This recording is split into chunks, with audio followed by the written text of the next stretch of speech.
So hello मेरे प्यारे ढक्कनों और मेरे प्यारे ढक्कनियों। तो जैसा कि आपको पता है हम इस सफ़र में जाने वाले हैं जिस सफ़र का नाम है ढक्कन टू डायरेक्शन एक्सप्रेस। हम और इस सफ़र में हम आपको पढ़ने वाले हैं फिजिक्स के 4 चैप्टर एंड फिजिक्स के 4 चैप्टर में आज हमारा पहला चैप्टर जिसका नाम है रिफ्लेक्शन एंड रिफ्लेक्शन। अब बात करते हैं रिफ्लेक्शन एंड रिफ्लेक्शन की। तो सबसे पहले शुरुआत करते हैं जो रिफ्लेक्शन होता है ये होता क्या है। तो देखिए रिफ्लेक्शन का सिंपल सा मतलब है कि जब कोई लाइट रे आती है व्हेन अ लाइट रे एक travels from a smooth polish surface, जब वो किसी स्मूथ पॉलिश सरफेस से टकरा करके अपने बाउंस बैक करके अपने पुराने वापस उस सेम मीडियम में चली जाती है, उसी फिनोमेना को क्या कहते हैं, उसको कहते हैं रिफ्लेक्शन ऑफ लाइट कहते हैं। तो देखो ये जो रिफ्लेक्शन ऑफ लाइट है क्या करते हैं, मान लेते हैं हमारे पास में कोई भी यहाँ पे मान लेते हैं, चलो एक डायग्राम आपको बना करके दिखाता हूँ।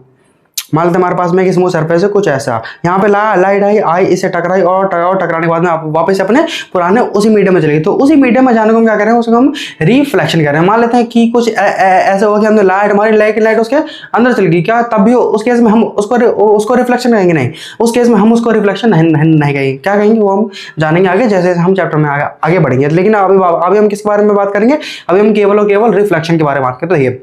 रिफ्लेक्शन का क्या मतलब क्लियर है कि लाइट आई एक सरफेस से टकराई, सरफेस से टकराने वो अपने वापस अपने उसी मीडियम में गई, अगर उसी मीडियम में गई तभी उसको हम क्या करें, रिफ्लेक्शन करें। अगर उसी मीडियम में नहीं जाए तो उसको रिफ्लेक्शन नहीं कहेंगे। अब ये जो रिफ्लेक्शन है हमारा दो प्रकार का होता है। कितने प्रकार का है हमारा, दो प्रकार का। ये हमारा किस पर डिपेंड करता है, पहला हमारा डिपेंड करता है इससे सरफेस पे कि हमारा सरफेस कैसा है। अगर सरफेस हमारा स्मूथ है तो उसे हम कहेंगे रेगुलर रिफ्लेक्शन। हम देखो रेगुलर रिफ्लेक्शन का सिंपल सा मतलब क्या है कि लाइट आई अच्छी तरीके से थी और गई भी अच्छी तरीके से, सुंदर तरीके से दिखाना, सुंदर तरीके से आना। तो इसका मतलब क्या है कि वो चीज कैसी है, रेगुलर है। लेकिन मैं बात करूं कि वो आई सुंदर तरीके से लेकिन गई बहुत गंदे तरीके से। जैसे कि आपके 10th की क्लास, आप आए बड़े सुंदर तरीके से लेकिन जा रहे बहुत गंदे तरीके से, और बीच में तो आपको पता कि खुरदरा आपका ट्रैक है, लेकिन अगर आपका ट्रैक स्मूथ रहता तो आप ऐसे नहीं ऐसे आपके साथ ये चीज़ें नहीं होती। तो आपको ज़्यादातर रेगुलर पे, हमको इरेगुलर के बारे में बात करनी भी नहीं, हमको ज़्यादा हमको मेन बात करनी है रेगुलर के बारे में कि जो रेगुलर रिफ्लेक्शन था वो क्या होता है, किस तरीके से उसकी चीज़ होती है। अब बात करते हैं जो रिफ्लेक्शन होता है, भले वो रिफ्लेक्शन हमारा किसी भी प्रकार का हो, चाहे वो कुछ भी हो,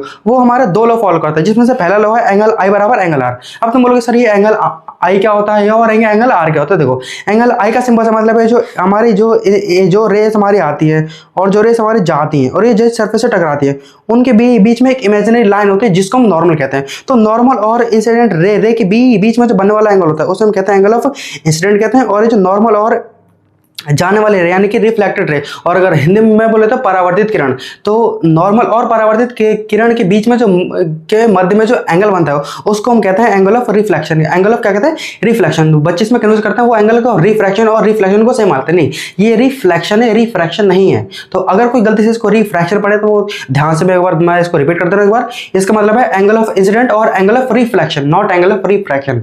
कीप इन पॉइंट, ये एंगल ऑफ आर का मतलब क्या, एंगल ऑफ रिफ्रैक्शन। अब आते हैं इसके सेकंड लॉ से। सेकंड लॉ क्या कहता है, सेकंड लॉ कहता है कि जो आपकी जो इंसिडेंट रे है, रिफ्लेक्टेड रे, एंड ये जो आपकी जो नॉर्मल है ये एट अ सेम प्लेन पर लाई करेंगे। मतलब ये आपके किस पर लाई करेंगे, सेम प्लेन पे। इसका मतलब क्या, हम ज़्यादा चीज़ को जानेंगे नहीं क्योंकि हमारे काम का नहीं हो चीज़, हमको काम करना है ऐसा ताकि हम उस पेपर में अपना कुछ काम निकाल पाएं और हमारे मार्क्स आ सके। ठीक है, अब आते हैं अगले टॉपिक के ऊपर। अगला जो हमारा जो टॉपिक हमारा रहने वाला है रिफ्लेक्शन फ्रॉम प्लेन मिरर, कि हमारा जो प्लेन मिरर होता है उससे रिफ्लेक्शन किस प्रकार से होता है, किस प्रकार से होता है, मतलब उसमें जो इमेज होती है वो किस प्रकार से बनती है, ऑब्जेक्ट की जो पोजीशन है वो किस प्रकार की रहनी चाहिए, और जो इमेज जो बनेगी उस इमेज के बारे में हम क्या क्या चीज़ें कह सकते हैं। तो देखिए वो आपकी जो हमारे पास एक प्लेन मिरर है, प्लेन मिरर के सामने एक बहुत बड़ा सा पेड़ है। अगर प्लेन मिरर के सामने बहुत बड़ा सा पेड़ है जो कि आपका यू डिस्टेंस दूरी पे, कितने डिस्टेंस की दूरी पर है, यू डिस्टेंस दूरी पर, तो उसकी जो इमेज है वो आपकी बनने वाली है वी डिस्टेंस दूरी पे। कितनी दूरी पे आपकी बनेगी वो हमेशा,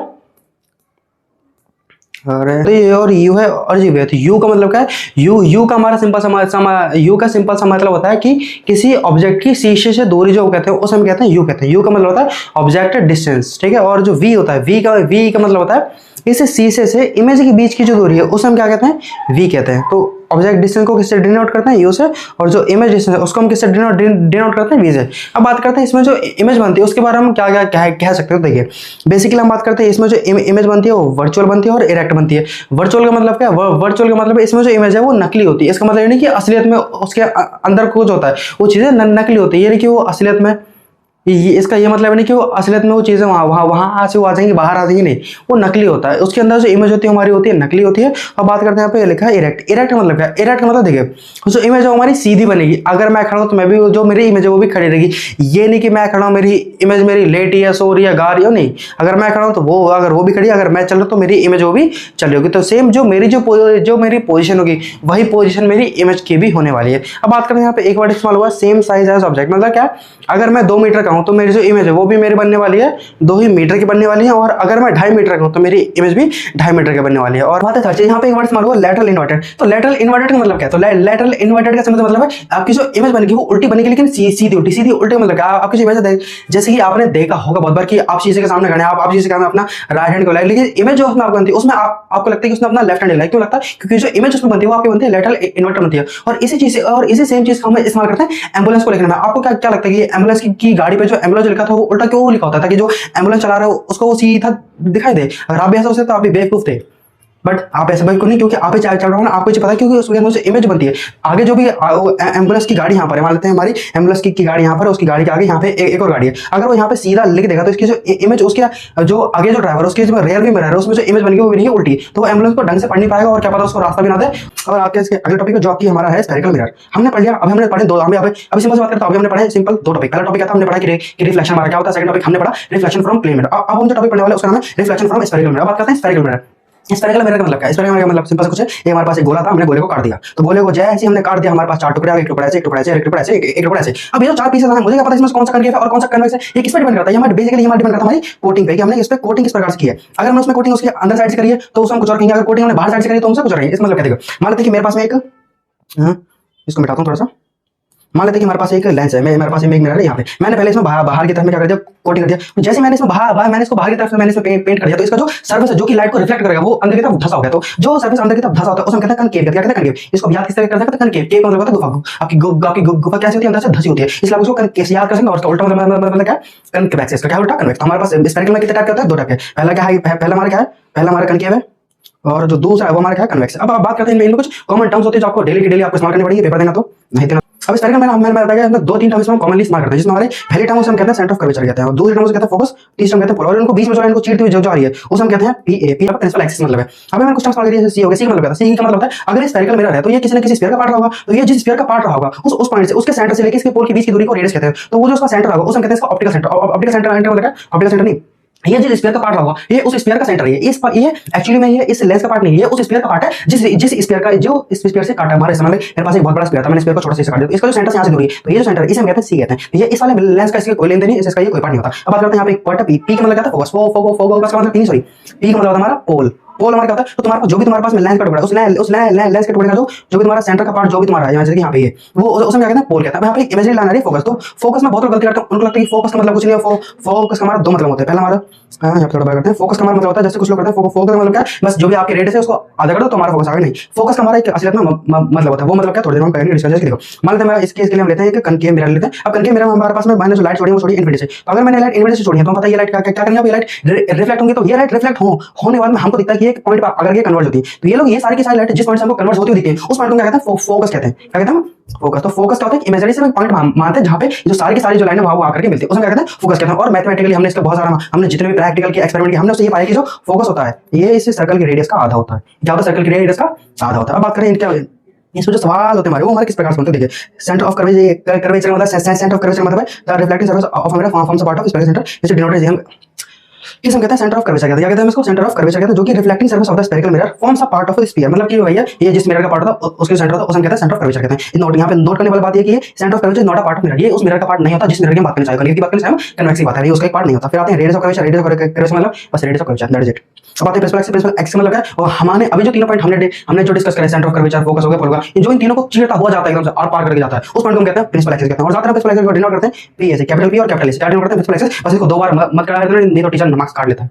अब आते हैं थर्ड चीज हमारे फोकस फॉर्मूला, वही चीज मैंने आपको देखिए हमने बहुत सारी लाइट छोड़ के जो जिस पॉइंट पे आते हैं हमको दिखा देते हैं, उस पॉइंट को क्या कहते हैं, फोकस कहते हैं। अब आते हैं एक मेन टॉपिक ये सब कितना अभी हम डिस्कस करते हैं कि साइन कन्वेंशन, भाई इनका साइन कन्वेंशन हमारा किस प्रकार से, तो आइए उनके बारे में हम थोड़ा सा डिस्कस करते हैं। मान लेते हैं इसके लिए हम लेते हैं कि कनकेव मिरर को लेते हैं। कनकेव मिरर तो हमारे पास 3 पॉइंट हो गए, पहला पॉइंट उसका पोल कह रहे हैं, सेकंड पॉइंट फोकस कह रहे हैं, थर्ड पॉइंट उसका कह रहे हैं सेंटर ऑफ कर्वेचर बोले तो सी कह रहे हैं। देखिए ये जो सी है पोल हमारा हम तुमने 6th या 7th क्लास में तो नहीं, तुमने 8th या 9th क्लास में एक टॉपिक पढ़ा था जिसको हम कहते हैं कार्टेशियन प्लेन कहते हैं, तुम्हारा मैथ के सिंबल्स तुम्हारा चैप्टर है, हम उसी चैप्टर का हम इस्तेमाल करना तो क्या करेंगे, पोल है, इस पोल को तुमको क्या मानना, ओरिजिन मानना, क्या मानना है, इस पोल को ओरिजिन, और इसको ओरिजिन मानते हुए तुमको कार्टेशियन प्लेन तुमको ड्रॉ करना है। तो देखिए अगर हम इस पोल के अगर हम आगे जाएंगे तो वो सारी चीज हमको क्या माननी है, पॉजिटिव माननी है। अगर इस पोल से ऊपर जाएंगे तो सारी चीज क्या माननी है, पॉजिटिव। अगर हम पोल के नीचे की ओर जाएंगे तो क्या मानना है, हमको नेगेटिव मानना है। और अगर पोल के पीछे की ओर जाएंगे तो हमको क्या मानना है, नेगेटिव। तो सिंपल मतलब हमारा जो मैथ में जो हमारा चीज होता है वही हमारी फिजिक्स, इसका मतलब क्या है, अगर इस चीज के आगे जा रहे हैं तो पॉजिटिव है, ऊपर जा रहे हैं तो पॉजिटिव है, नीचे आ रहे हैं तो नेगेटिव, और पीछे आ रहे हैं तभी हमारा क्या होगा, नेगेटिव ही रहने वाला है। क्या यहाँ तक किसी को कोई डाउट है हो तो कमेंट में बताओ, बाकी हम उसको आगे थोड़ा उसको डिस्कशन कर देंगे। अब आते हैं इनके सब वो हम बात करें, मैंने किसी बात मैंने बोला कि कुछ पॉजिटिव होता है कुछ नेगेटिव होता है, तो यहाँ पे हमारे पास कुछ याद करने वाली चीजें जो कि हमको याद रहनी चाहिए। इसमें हमारी पहली चीज है हमारा फोकस का साइन। तो देखिए हमारा जो कनकेव मिरर होता है, कनकेव मिरर का जो फोकस होता है वो नेगेटिव होता है, क्या होता है, नेगेटिव होता है। और कन्वेक्स मिरर का जो फोकस होता है वो हमारा रहता है पॉजिटिव रहता है, क्या रहता है, पॉजिटिव रहता है। तो इसको याद कर लेना, रट लेना, गुदवा लेना, अपने माथे पे गुदवा, अपने हाथ पे गुदवा लेना, लेकिन गुदवा जरूर लेना, इसको याद करना, तुम्हारी दिक्कत है तो फेल हो जाओगे, ठीक है। अब आते हैं लास्ट टॉपिक पे जो हमारा रहने वाला है मिरर फॉर्मूला। तो देखिए मिरर फॉर्मूला क्या होता है, मिरर फॉर्मूला का मतलब आप तक तुमने जो भी कैलकुलेट करी है, अब मेरा फॉर्मूला से पहले चलो हम बात करते हैं इसमें जो इमेज फॉर्मेशन है, हमारी जो इमेज बनती है हमारी किस प्रकार से बनती है, तो उसके बाद तो देखिए अब हम थोड़ा सा बात कर लेते हैं इसमें जो इमेज फॉर्मेशन होता है हमारा किस प्रकार से होता है। तुम्हें पता है इसके 6 केस होते हैं, वो 6 केस कौन कौन से होता है, आइए हम उनको थोड़ा सा कर लेते हैं, डिस्कस करते हैं। के बाद देखिए हमारा जो पहला केस जो रहने वाला है, हम यहाँ पर रख देते हैं, हम ग्राफ बनाते हैं, हम यहाँ पर रख देते हैं यू, यहाँ पर रख देते हैं वी, यहाँ पर रख देते हैं उसका मैग्निफिकेशन बोलते हो, उसका साइज। तो ये अगर मैं ऑब्जेक्ट रखता हूँ, ऑब्जेक्ट को कहाँ रखता हूँ, मैं इन्फिनिटी रखता हूँ। मान लो हमारे पास ये चीज हमारे पास एक डायग्राम बनाते हैं थोड़ा ताकि तुमको समझ आए। हम अगर हम ये होता है अगर हमने ऑब्जेक्ट को इन्फिनिटी पर रखा है तो उसकी जो इमेज है कहाँ बनती है, उसकी जो इमेज है हमारी, उसकी इमेज आपकी बनती है फोकस बनती है। इसका मतलब देखो अगर इन्फिनिटी पर रखेंगे तो इमेज कहाँ पे बन रही है, फोकस बन रही है। अब तुम्हें करना कुछ नहीं, अगर इमेज आगे आ रही है तो ऑब्जेक्ट को पीछे फेंक दो, अगर ऑब्जेक्ट आगे आ रहा है तो इमेज का करना तुमको पीछे फेंकना। अब देखो अगर हम ये तो पहला केस हो गया, सेकंड केस अगर उसको सी के बियॉन्ड मैं रख रहा हूँ, कहाँ पे रख रहा हूँ उसको, सी के बियॉन्ड। अगर मैं उसको सी के बियॉन्ड रखा, देखो पहले हमने कहाँ पे रखी थी इमेज, पहले हमने इमेज को रखा था इन्फिनिटी पे, इन्फिनिटी पे रखा था तो बन कहाँ पे रहती हमारी बनी थी फोकस पे। अब अगर इमेज हमारा यहाँ पे रख दूंगा तो बनेगी कहाँ पे, और हल्के से फोकस से दूर जाना चाहिए आपको, कहाँ जाएगी तो इमेज हमारी कहाँ बनेगी, सी और एफ के बीच में बनेगी। ये हमारा सेकंड केस कहाँ बनेगी, सी और एफ के बीच हमारे बनेगी बीच में। देखिए मैग्निफिकेशन फॉर्मूला सबको पता होगा, मैग्निफिकेशन हमारा बराबर होता है वी अपॉन ये होता है। अभी हमको इसके साइन के बारे में बात निकलने की, वो नेगेटिव होता है पॉजिटिव होता है। अभी हमको सिर्फ इसके मैग्नीट्यूड के बारे में बात करें तो हम यहाँ पे लगाते हैं मॉड लगाते हैं, इसको कहते हैं वी अपॉन। अब देखो जो हमें पता है जो वी है वो हमारा यू से बहुत छोटा है, तो अगर हमारा वी यू से छोटा तो हमारी इमेज बनने वाली हमारी क्या बनने वाली है, स्मॉल बनेगी। कैसे बनेगी हमारी इमेज बनेगी, थोड़ी सी छोटी बनेगी हमारी इमेज, और पहले केस में हमारी इमेज बनी है वो बनेगी हमारी पॉइंट साइज। क्यों, क्योंकि हमारा जो ऑब्जेक्ट हमने रखा हुआ एकदम इन्फिनिटी पर रखा हुआ, तो अगर मैं किसी के नीचे अगर मैं इन्फिनिटी को डिवाइड दूंगा तो अप्रोक्सीमेटली वैल्यू 0 की तरफ जाती है, मतलब पॉइंट बना देती है उस चीज को। और देन थर्ड केस मैंने सिंपल सी बात हमको एक याद रखना, अगर ऑब्जेक्ट आगे आ रहा है तो इमेज हमारी पीछे जाएगी। अगर मैं इसको सी पे रखूंगा तो इमेज मेरे कहां पे बनेगी, सी पे बनेगी और सेम साइज की बनेगी। और बाकी के 3 केस का है, अगर मैं उसको सी और एफ के बीच में रख दूंगा तो बनेगी बियॉन्ड सी बनेगी, और लार्ज बनेगी, क्या बनेगी, लार्ज। क्योंकि इस पहले केस में क्या था हमारा ऑब्जेक्ट दूर था और इस केस में क्या हमारी इमेज दूर है। तो सबको पता है कि अगर न्यूमरेटर की वैल्यू डिनोमिनेटर से ज्यादा होती है तो हमारी जो नेट वैल्यू हमारी बड़ी आती है, और जो अगर डिनोमिनेटर हमारा बड़ा होता है तो नेट वैल्यू हमारी छोटी आती है। ठीक है तक आपको दिक्कत है यहाँ तक कि किसी को, और किसी को दिक्कत हो तो मेरे को बता दें, नहीं तो हम बढ़ते हैं आगे सेगमेंट की ओर। जो अब तक हमने इस चैप्टर की पूरी थ्योरी कर चुके हैं। इस चैप्टर का मतलब इस टॉपिक की थ्योरी, जिस टॉपिक का नाम था हमारा रिफ्लेक्शन। अब देखिए ये वीडियो हमारी ऑलरेडी काफी लंबी हो चुकी है, तो हमने चाहते कि ये वीडियो करके हम आपको ज्यादा और बोर कर दें, ठीक है। तो आगे के जो सवाल की प्रैक्टिस जो मैं आपकी शीट बना करके लेके आया था, इसमें सवाल तो हमारे बहुत सारे हैं, लेकिन हम आपको देख रहे हैं समय हमारे पास थोड़ा सा कम है, तो आगे के जो सवाल है वो अगर आप चाहते हैं तो मैं आपको पीडीएफ के फॉर्मेट में दे दूंगा, लेकिन हम कल इसकी प्रैक्टिस जरूर करेंगे, बिना इसके प्रैक्टिस के छोड़ेंगे, क्योंकि जब तक तोड़ेंगे नहीं तब तक छोड़ेंगे नहीं।